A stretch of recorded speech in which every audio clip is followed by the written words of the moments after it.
Welcome to AP Statistics. This is Tuesday, the day before Thanksgiving, and if I recall correctly, year is 2019. In fact, it's Tuesday, November 26th of the year 2019. So we're doing the lesson yesterday. We're going to wrap this up today. Probability part from randomness to probability part 1 and 3.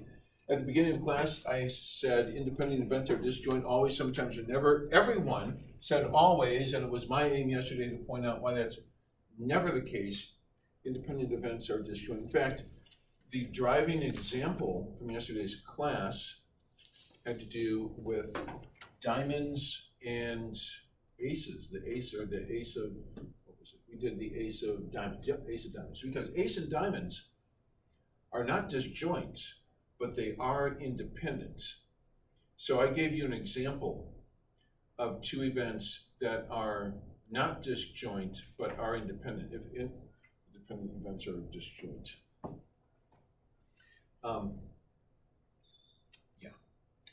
So I gave you an example of independent events that are not disjoint. And ace and diamond are independent, but they're not disjoint. So that was an example that proved that this statement that independent events are disjoint is not always true. I gave you an example of independent events that are not disjoint. In fact, when you have two events that are not disjoint, sometimes they're independent, sometimes not. So when you see this picture, don't think independence. But if you see disjoint events, one thing you know for sure, they are not independent. So the other thing we looked at yesterday was the idea that a cell is a football is a leaf. And we're going to pick up with example 1 here, sample spaces. So I've noticed that when students are doing probability questions, sometimes it's best to draw tree diagrams, sometimes it's best to draw a two-way table, other times a Venn diagram, but you need one of those visual representations in order to make sense of it. Like, for example, sample spaces. Each of the following, list the sample space, tell whether you think the events are equally likely. So 2 coins, record the order of heads and tails. Let's use a tree diagram to map out what's happening here. The first coin in a tree diagram will be either heads or tails. By the way, half the time it'll be heads, half the time is tails. So put probabilities on the branches of the tree, and then outcomes down below. Now the second coin will be either heads or tails. Now, what's the probability that the second tail is heads, given that the first one was heads? It's still 50%. They're independent of each other. The outcome on the second toss is independent of what happened on the first toss. They're not disjoint. You can have heads on the first toss, heads on the second toss. So this outcome, this leaf in the tree is the heads outcome. It's upper branch times lower branch. This leaf has a probability of 1/4. So I'm going to circle the leaves. You could get the second leaf in this tree is heads, tails. Now, leaf is an official mathematical term. So branches and leaves in the tree diagram. The second leaf is heads on the first, tails on the second. So that probability is 1/4. The third leaf is tails on the first, heads on the second. That leaf has a probability of 1/2 times 1/2 is 1/4. To find the probability of any leaf, you take upper branch probability times lower branch probability to get the leaf. And the fourth and final leaf is tails on the first, tails on the second, 1/4. So the sample space is the list of all possible outcomes. Just look at all the leaves and list all the leaves. You can have heads, heads, tails, tails, heads, tails, tails. A list of all the leaves is the sample space. And what do you notice about the probabilities of all the leaves? Other than the fact that they're same. I mean, in this case, all outcomes are equally likely because all of 4 of those leaves have a probability of 1/4. But what do you notice about these 4 leaf probabilities? To what number do they add? To what number do these 4 probabilities add? To 1. In every tree diagram, the probabilities of all the leaves is always going to be 1, because it's certain that you will arrive at one of these 4 outcomes. Now suppose a family has 3 children, record the number of boys. So the sample space is 0, 1, 2, and 3. Are all of these outcomes equally likely? Is it equally likely to have either 0 boys, 1 boys, 2 boys, or 3 boys? Raise your hand if you would say yes, all 4 of those outcomes are equally likely. Okay, then how many of you would say no, not equally likely? How many of you would say, I'm not sure? That just seems kind of confusing. Well, I'll tell you what, a tree diagram can help you figure out whether those outcomes are equally likely. So let's draw a tree diagram. Sometimes tree diagrams grow from top to bottom. I want to show you that you can also draw tree diagrams from left to right. Check this out. Although, actually, given this space, I think it's actually going to be easier to go top to bottom, but just don't make it very gentle slopes. The first child, first kid, oh, we're having a baby. It's going to be either a boy or a girl. It's like, oh, it came out to boy. I wanted to have a girl. It came out to girl. I want to have a boy. So then the second child comes out to be either boy or girl, or if you have a girl for the firstborn, so this is the oldest, the first birth is either boy or girl. The second set of branches is the second birth. And there's going to be, it's 3 and done. Okay? We're not having more than 3. Boy or girl. Notice that how many leaves are on this tree? Class? 8. There's 8 leaves on this tree. Now, I would like you to draw sideways to get the leaves. Like this first leaf, B, means first was a boy, second was a boy, third was a boy. And since the probability of getting a boy on the second birth is independent of the probability of getting a boy on the first birth, every single branch, these are independent events, or they're believed to be independent, who knows? Maybe there's something that's causing them to be different. But we believe that all these are independent. So the probability of this first leaf is upper branch times middle branch times lower branch is 1/8. Would you please fill in the other 7 leaves and their corresponding probabilities? I did leaf 1, you do the other 7. I'm going to pause the camera while you fill in those other 7 leaves. All right, we're back. So the second leaf is BBG. That means, in fact, that's what our family is. My wife and I have 3 children. First was a boy, second one was a boy, and the baby was a girl. What is the third leaf? What sequence of letters gives me the third leaf? Chan, go ahead. BGB. Boy first, girl second, boy third. What's the probability that we end up on this leaf? 1. That's 1/2 times 1/2 times 1/2 is 1/8. All of them have a probability of 1/8. By the way, the fourth leaf is BGG. Sherry, what's leaf number 5? GBB. GBB. All of these are 1/8. Then it goes GBG. GGB, 1/8, and finally GGG. Maybe you know of a family with 3 kids where all of them are girls, probably that is 1/8. Now, notice how these 8 leaves can be grouped into 4 categories. All 8 leaves are either a 0 boy family. In fact, I'm just going to put a purple, actually we'll do green. Here's there's 3 boys in this family. BBG has 2 boys. BGB is 2 boys. What is this? BGG is 1 boy. GBB is 2 boys. GBG, 1 boy. 1 boy and 0 boys. So, based on the tree diagram, it's not too hard to see the probability of 3 boys. What is the probability of getting 3 boys? It's 1/8. The probability of getting 2 boys, just add up all the leaves where there's 2 boys. There's 1, it's 1/8 plus, here's another one, 1/8 plus, how many are there altogether? How many of the 8 leaves are 2 boy families? There's 3 of them. So the probability of getting 2 boys is 3 out of 8. Same thing for the probability of 1 boy. There's 3 leaves where there's 1 boy. the probability of 0 boys, that means 3 girls, there's only one of the 8 leaves. So it turns out that if we're recording the number of boys, there's 4 possible outcomes, but the tree diagram reveals that not all 4 of those outcomes are equally likely. All outcomes are not equally likely. So that really reveals the power of a tree diagram for understanding an otherwise potentially confusing problem. Now, in part C, we flip a coin until we get a head or 3 consecutive tails.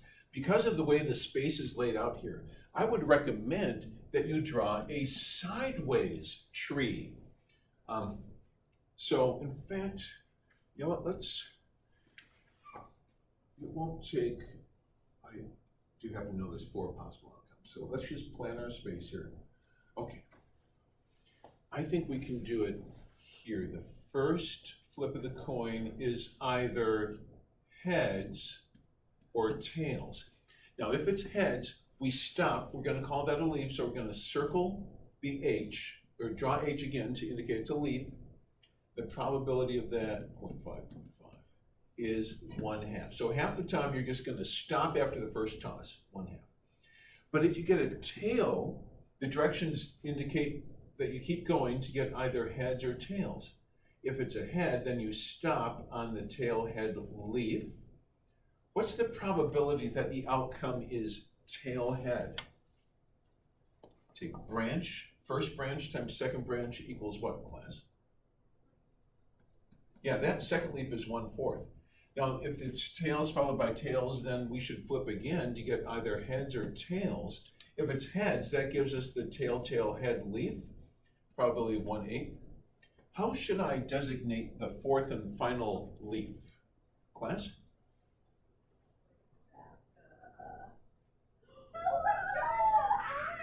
The 3rd leaf is tail head.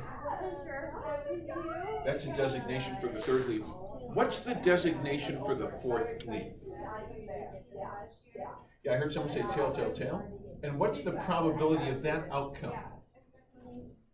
Yeah, just take 1/2 times 1/2 times. To find the probability of a leaf, just take the product of the preceding branches, and you have 1/8. So go ahead and list the outcomes, and then write down either equally likely or not equally likely.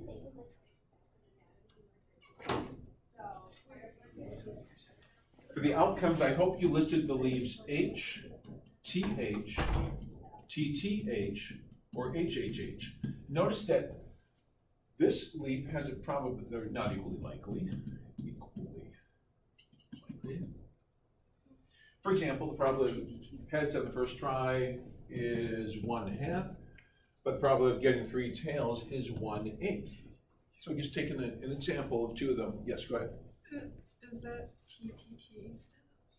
Yeah, why did I write HHH? Thank you, Sherry. I'm going to change that to what it should be, which is TTT. So H and then TTT. So yeah, thanks for paying attention. Now we're going to roll 2 dice. 1 die, 2 dice. We record the larger number. So I like writing 2-way tables. You're probably going to be able to write the 2-way tables, the 2-way table here. But for clarity, I'm going to put it on a separate sheet. Like the first die will come out to be either 1, 2, 3, 4, 5, or 6. So let's just set up 6 columns here. And the second die, 1 die, 2 dice, will be either 1, 2, 3, 4, 5, or 6. So this 2-way table has 36 cells. And if we roll a 1 and a 1, well, they're tied, so I just write a 1. But if I roll a 2 followed by a 1, I record the larger of the 2 numbers. So row 1 is going to look like this. But if I roll a 1 followed by a 2, I record the larger number. 2 and 2 are tied, 3, 4, 5, 6. What will the 3rd row of this 2-way table look like? Is there a volunteer? If I'm always recording the larger of the 2 numbers, or the number if they're tied, what would row 3 be? Graham, you want to give that a go? The larger will be 3, 4, 5, 6. Yeah, class, fill in those other 3 rows on your own. Just record the larger of the 2 numbers.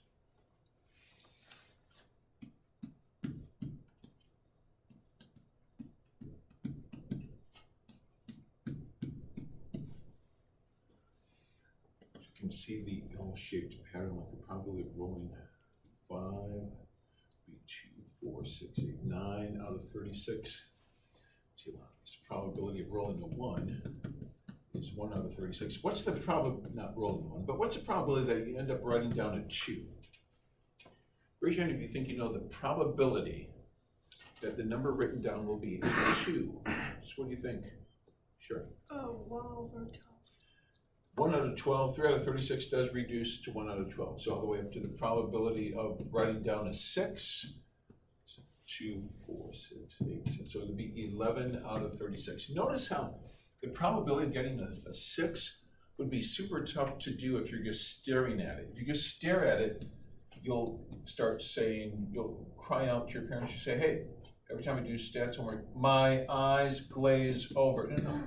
Did you write it out? No, just write it out, represent it somehow using either a two-way table, a tree diagram, or a Venn diagram. So what we see here is that the outcomes are going to be either 0, 1, 2, 3, 4, 5, or 6, but all outcomes are not equally likely. Since you're recording only the larger numbers, 6 will be larger when the other die reads 1, 2, 3, or 5, or 6. Or you can just say the probability of a 6 is 11 out of 36. But the probability of a 1 is 1 out of 36. And then you can say see the table. For confirmation of that, do you have any questions on this page? Page 2, yeah, Val. Are we going to learn how to do what table? Oh yeah, do this without a table. Well, I mean, we're going to be, yeah. So this particular problem, you mean? Or just in general? So we're going to be using and leaning heavily on two-way tables, tree diagrams, and Venn diagrams. And we're also going to be leaning heavily on formulas that we record on Formula Central. But keep in mind that it's important to never pretend that you understand anything in mathematics unless you understand it verbally, graphically. This is a graphical representation. Algebraically, which is using a formula. Numerically, using technology. Some of these you have to use a calculator. And then how it's connected to the real world. And if, like some students, in my generation, students went to school and they learned things algebraically and numerically, like numbers and letters. We didn't emphasize the words and the pictures of math, and we didn't really understand what was going on. But once you understand a concept verbally, graphically, algebraically, numerically, technology, and with the real world, then let the pretending begin. Start pretending that you understand.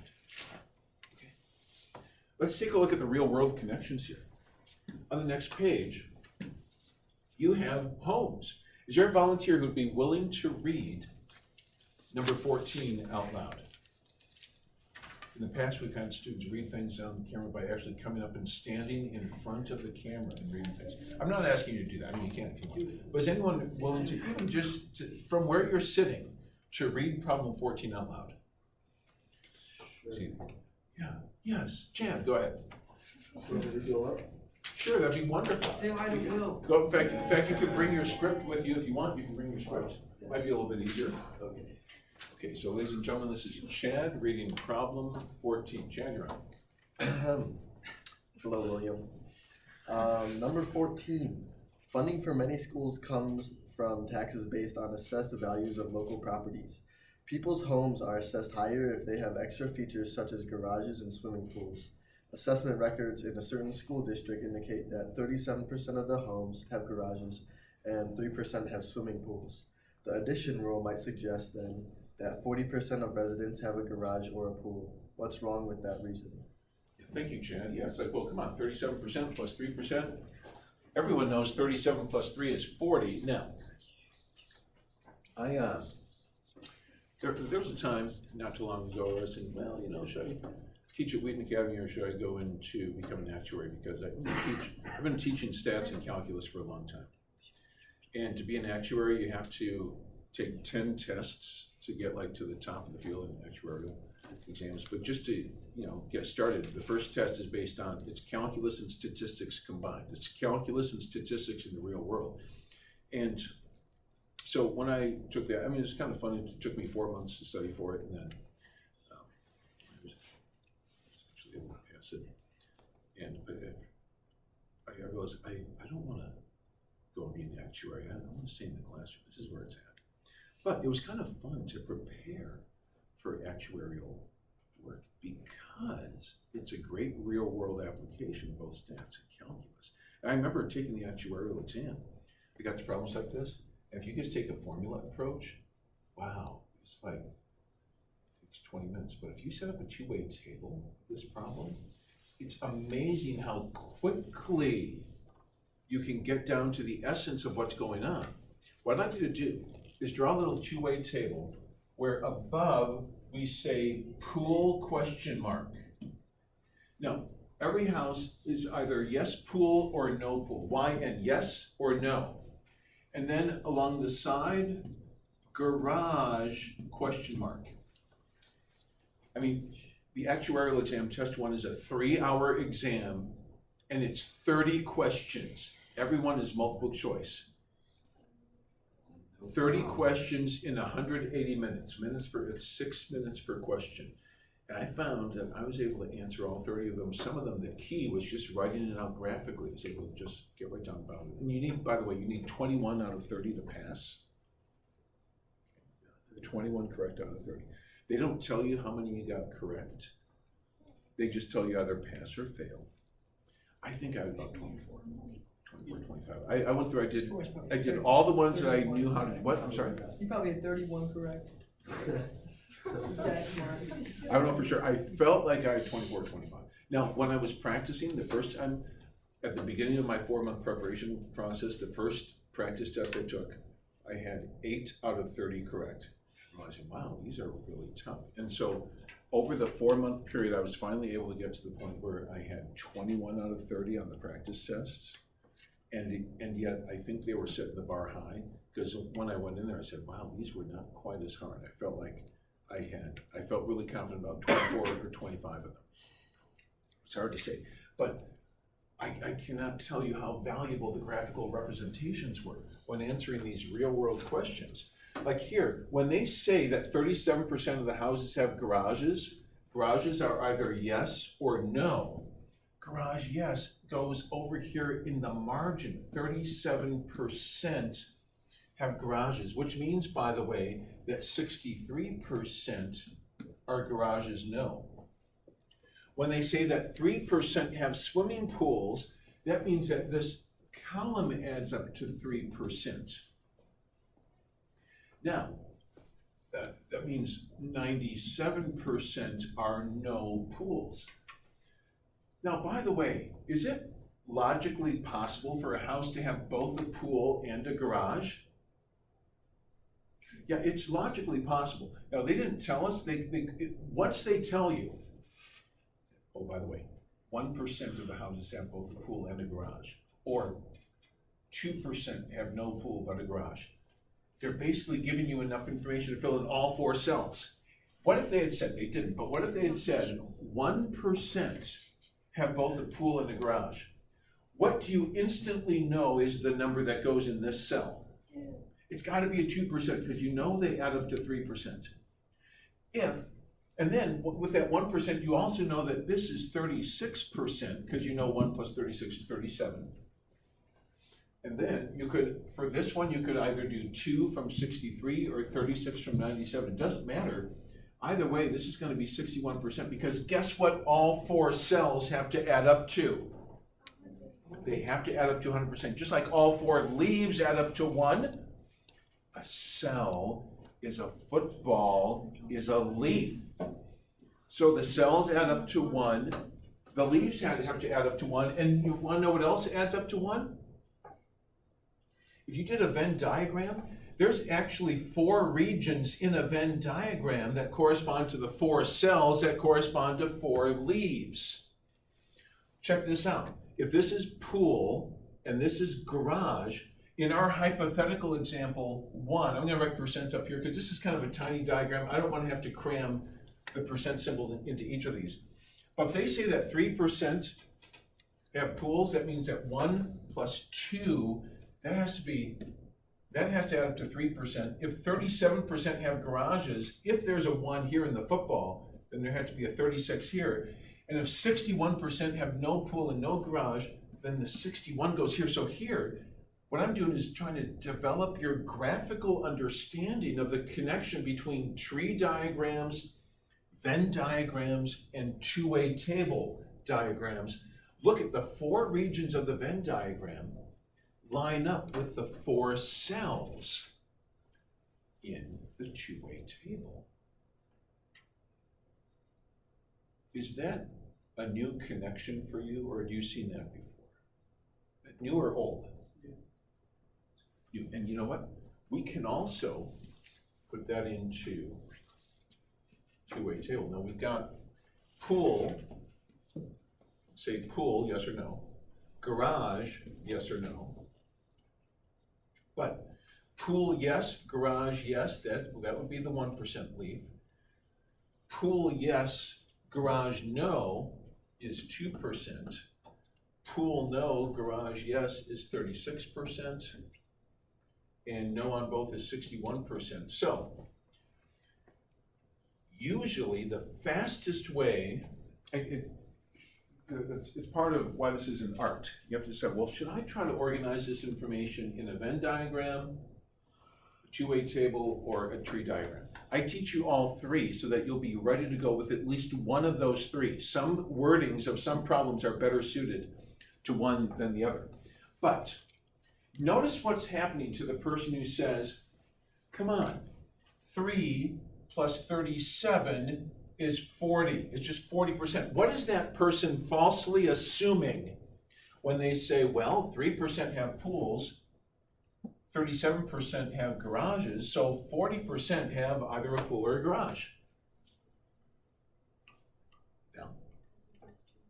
They're assuming they're disjoint. They're assuming the football is empty. They're assuming that there's no such thing as yes pool. They're assuming that this is 0%. It could be 1%, it could be 2%. Presumably not 3%, but yeah. They're assuming, what's wrong with that reasoning? They are assuming, and here's what you can actually write down. They're assuming that a family may, what's wrong with the reasoning? A family may have both a garage and a pool. The events are not disjoint, as Val said. They're assuming that they were disjoint, but the events are not disjoint, not necessarily.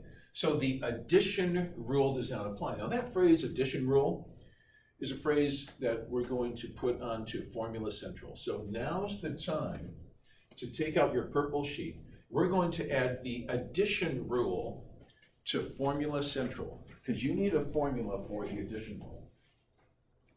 So please take out your purple sheet and let's get started with Formula Central, period 6. Does anyone need more time with recording this response? This response indicates to us that we need to know what the addition rule is. So on Formula Central, whoops.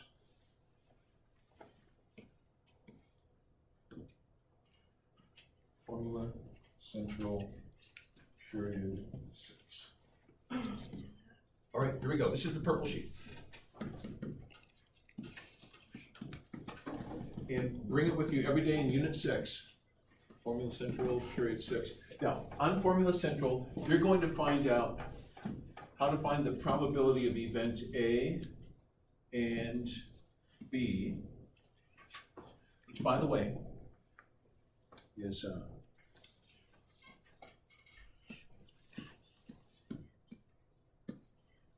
there's a U-shaped symbol. Does the U-shape point up like this for and, or is it upside down? For and, is it right side up U or upside down U? Who thinks they know? Union or intersection? How many of you would say union? Raise your hand if you would say union. Thanks, you can put your hands on. Raise your hand if you would say intersection. A and B intersection. One person. Lydia, standing alone. Now, Lydia might have figured out that when I ask the whole class to respond to something, it's something that on which there is widespread confusion. And Lydia is correct on this one. It actually is the intersection. It turns out that if you see the word or, then it's a union. By the way, we'll get a formula for A and B, but we're also going to look at a formula for probability of A or B. A or B is the one that has a union. Here's my theory as to why so many of you thought that the union symbol went with and. I think it might be because of the concept of marriage. Because many of you are thinking of marriage as a, now, wait, hold on a second. Go with me here for a second. We heard about marriage in chapel today. Marriage is a union of exactly one man and one woman. People think of union as you and me together forever. So Sherry, can I have your attention, please? A union, we think of a union as you and me. Marriage is you and me. It's an and thing. It's not you or me. No, it's you and me together forever. So I think that a lot of people think of union with the concept of and. So this is kind of an anti-metaphor. It's that just remember that your mind, when you see and, you're going to want to go with union because of the concept of marriage in your mind. But this is not marriage, this is math. Math is good for marriages, but so that's where it gets tricky. But just keep in mind that and is not union like your mind wants to think it is. And is the intersection, or is a union. So watch out for that. If nothing else, be aware that it's going to be tricky for your mind to sort that out. The third thing that goes on Formula Central is the probability of not A. So and, or, not. By the way, not is symbolized by a C in the exponent position. It's called a complement. So not A is symbolized by a complement. So there's going to be a formula for not A. And then finally, there's a formula for the probability of A given B. So and, or, not, and given. A given B. And that's the conditional probability. We've spent a lot of time with that already. Observation, eyeball statement, slash is given, then brainstem, the belief statement is here. So those are the four big formulas that we need. Okay.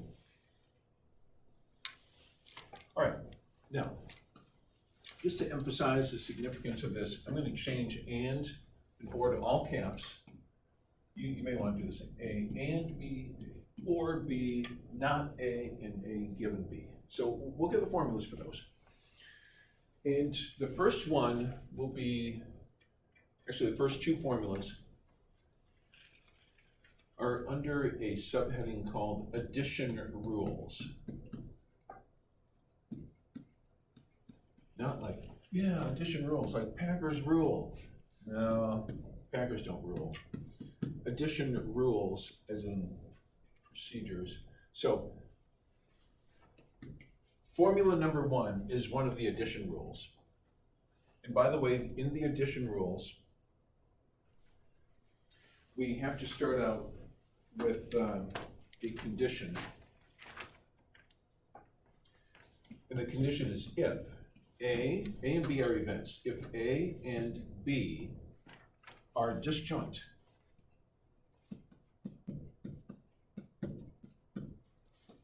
and when I say disjoint, I hope a Venn diagram comes to mind where you have circle A and circle B with an empty football. There's no overlap. That's what disjoint actually means. It means mutually exclusive. It does not mean independent. In fact, there's one thing you know for sure, if two events are disjoint, then they are not independent. So if A and B are disjoint, then if you want to find the probability of A or B,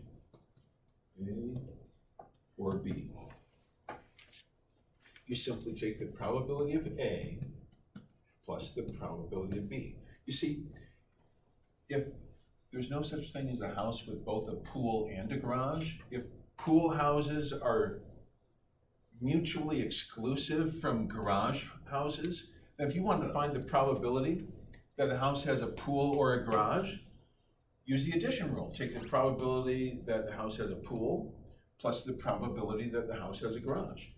37% plus 3% is 40%. But that's only if A and B are disjoint. Addition rule number 2, which I would like to somehow squeeze on this same page. And one strategy that I'm going to use for squeezing them onto the same page is to properly manage my space. Hello? Okay, so here we go.